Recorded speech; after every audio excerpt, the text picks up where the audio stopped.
So the question says the two identical moon A and moon B orbit a planet. The mass m0 for each moon is significant but less than the mass mp which is of the planet. So the mass of the planet is mp and the mass of the moon is m0 and n0. At some point in their orbit, the planet and the two moons are aligned as shown in the figure. The following dot represent two moons when they are at location as shown in the previous figure. On the dot, draw and label the forces, not the components, exerted on moon A and moon B. Each force must be represented by a distinct arrow starting on and pointing away from the appropriate dot. So we have to draw the forces. So this is moon A and moon B. So only forces acting on the moon is the gravitational force. So on moon A, the gravitational force due to moon B and the gravitational force due to planet. We know that the gravitational force are always attractive in nature. So this is because the force due to planet would be bigger. So this is the force on A due to planet, and because the size of the moon B is smaller as compared to the planet, so B moon is also putting force on A. So this in this same direction, the force on A due to B. These are the two forces on moon A.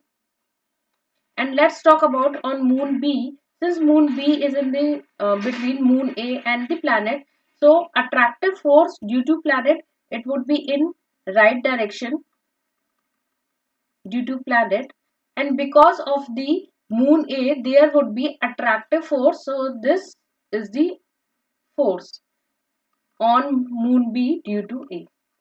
So this is the direction. So it is opposite to each other, and in this moon A it is in the same direction. Consider the net gravitational force exerted on each moon due to planet and the other moon. Justify why the magnitude of the net force exerted on moon A could be larger than the magnitude of the net force exerted on moon B. On moon A, the gravitational forces are in the same direction.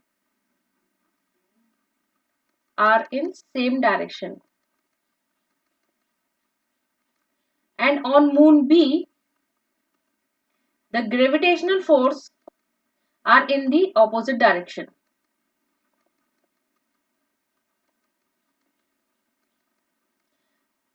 So the gravitational forces acting between moon A and moon B, FAB and FPA, it is equal in magnitude. And if this force is bigger or comparable to FBA, then in that case moon A would be larger than the moon B, because FBA should not be very small. It should be comparable. It should be large enough to create the impact. If it is in the same direction, it would be increase the overall force on A, and it would decrease the overall force on B. So I can add that FAB is equal to magnitude wise, and FBA should not be very small. They should not be very small. They should be like have some magnitude. Now justify why the magnitude of the net forces exerted on moon B could be larger than the magnitude of the net force exerted on A. So this is possible when B is very close to planet. If this moon is very close, this B is very close, and this is our B. So we know that the force is inversely proportional to the distance square. So in this case, if it is closer to the planet, so the force of attraction on B due to the planet would be very high as compared to the moon A, which would be farther from the planet. So the effect of this force would be very high. In that case, the force on B would be greater than A. So I can write that the force is inversely proportional to distance square, which suggests that if moon B is closer to planet, then force on B would be net force on B would be greater than net force on A because because of the distance. In the next part, we have to derive an expression for both of the following quantities. Express your answers in terms of m naught, mp, ra, and rb, and the physical constants. So F net. What is the F net force exerted on moon A? Net force on A is equal to F A due to planet, force on A due to planet plus force on A due to moon B, G into m naught mp, and the distance between a moon A and the planet is Ra, and the distance between two moons is Ra minus Rb. So I can write it is Ra square plus Rb for force on A due to B, it would be G into m naught square upon Ra minus Rb whole square of it. And when you simplify it, so it would be G m naught, you can take common, so it would be mp upon Ra square plus m naught upon Ra minus Rb square of it.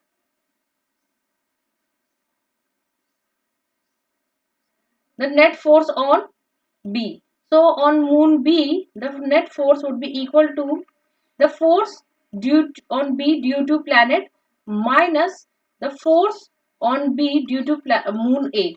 So negative is because it is in opposite direction. So that's why it is negative. Let's elaborate it.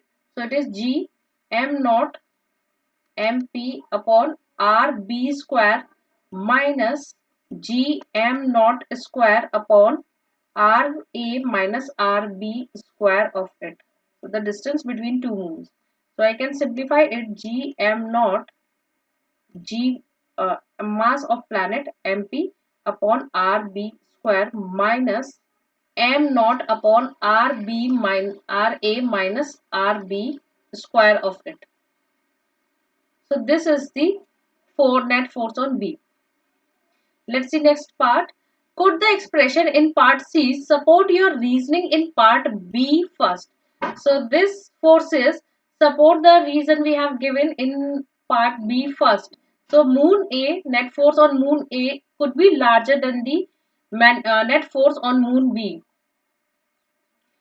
From the forces at A, net force on A and net force on B, it is clear that this part and this part is a big number because this MP is a huge mass of the planet and this is a huge mass of the planet. So this term would be very big. But this term should not be negligible, but it should have a significant figure. Then if we add in this would be greater. So FA would be greater than FB if we add a significant number in the significant term in the MP over R square. So this term should not be negligible. In this case, FA, the forces are adding, that's why it would be greater than the net forces on B, because the same term is subtracting from this part, from the significant part. If this m naught upon Ra minus Rb square is insignificant, is a very small number, then these two forces would become comparable to each other. So in that to avoid that circumstances, this term cannot be negligible because this term is adding in the first part of the force net forces on A, and the same part is subtracting from the second term. So I can write, yes, it is supporting. So I can write that m naught upon Ra minus Rb square of it. So this term is adding in for net force on A, and this term, the same term, is subtracting or in the opposite direction, so subtracting in FB. So in this case, if m naught Ra minus Rb is a significant number, is significant, then Fa would be greater than Fp.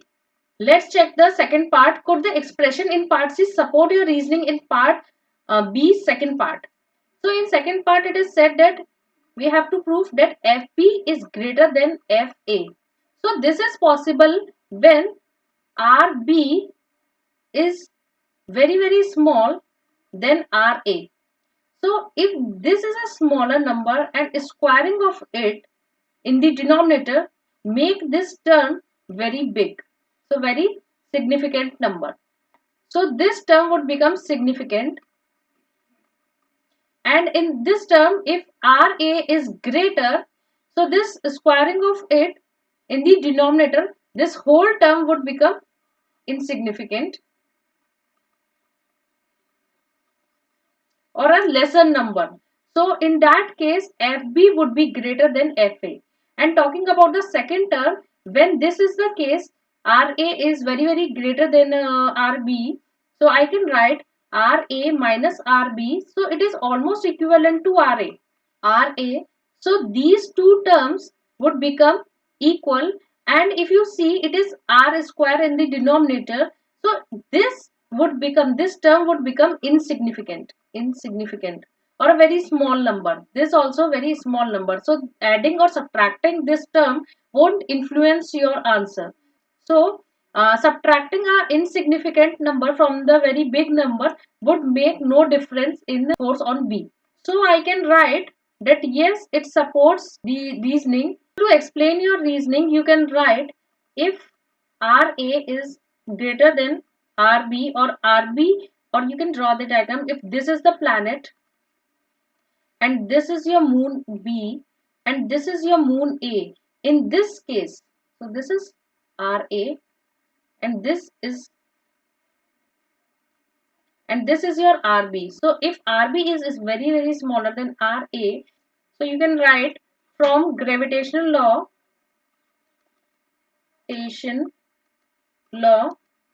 force is inversely proportional to square of the distance. So force on A is inversely proportional to RA square. So if RA is very high, then the force on A would be very less. So if RA is high, then force on A is less.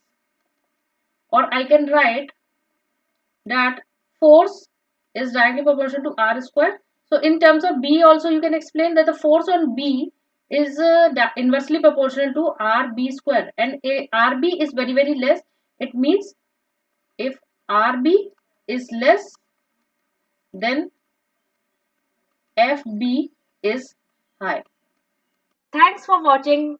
If you like the video, then please like it and subscribe the channel. We will bring more problems along with the solution. So if you have any query, then you can WhatsApp me. If you want a private tuition from me, then you can scan this or send me an email on forcetra.physicss@gmail.com. See you in the next video.